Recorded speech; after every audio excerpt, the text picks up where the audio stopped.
Welcome back to Stribling's New York on 710 AM WOR Radio and iHeartMedia Company. We are here with Glenn Altschuler, who I've known for a very long time, to age and date both of us. Glenn has served as the Dean of the School of Continuing Education and Summer Sessions at Cornell University since 1991. I hope I'm still up to date. I pulled this from the Cornell website. He was a professor of mine at Ithaca College. He earned his PhD in American history from Cornell University in 1976, and somehow miraculously immediately thereafter was teaching me. I learned a lot, although I didn't work as hard as I should have, is what he's told me afterwards. Anyway, welcome, Glenn. You've skyrocketed to far more greatness than I have, and I appreciate you joining me on the show. Rob, my career went downhill after you left. Well, you had only good students after me, and you didn't have to work as hard grading the papers. That's right. Life was easy. Yes. So we've been talking about Brooklyn on this show, which is changing and evolving so rapidly. It's mind-boggling to me, and I have relatives in the Midwood section still, and I live right? Yeah. Coney Island. But you were born in Brooklyn? I was born in Brooklyn, and I grew up in the Brownsville section of Brooklyn. I lived on a third-floor apartment on Union Street between Sutter and Blake Avenue. Wonderful neighborhood. You weren't in a gang. Not so wonderful now. What kind of gang were you in then?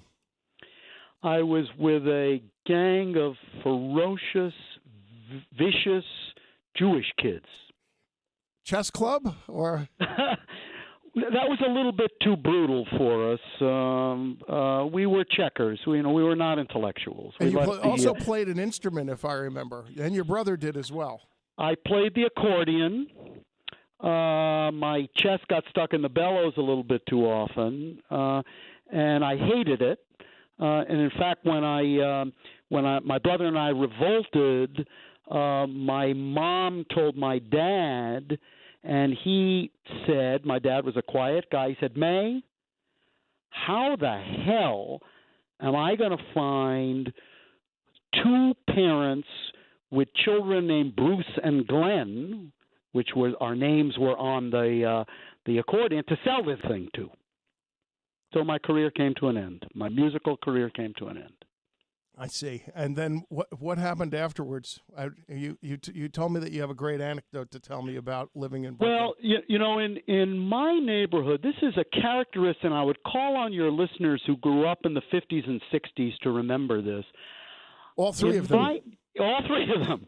I remember vividly that in working-class neighborhoods in Brooklyn, you would collect baseball cards, but you wouldn't collect only the current year's baseball cards. You could find them on the street. I had baseball cards from the early 50s, Sibby Sisti. I had the 1956 baseball cards, which each player was in a TV screen. And in 1961, my parents moved to a middle-class neighborhood. I discovered that the kids there who were wealthier kids only accepted the current year's baseball cards. So the day I was moving, I announced to the neighborhood that I was throwing my baseball cards out the window.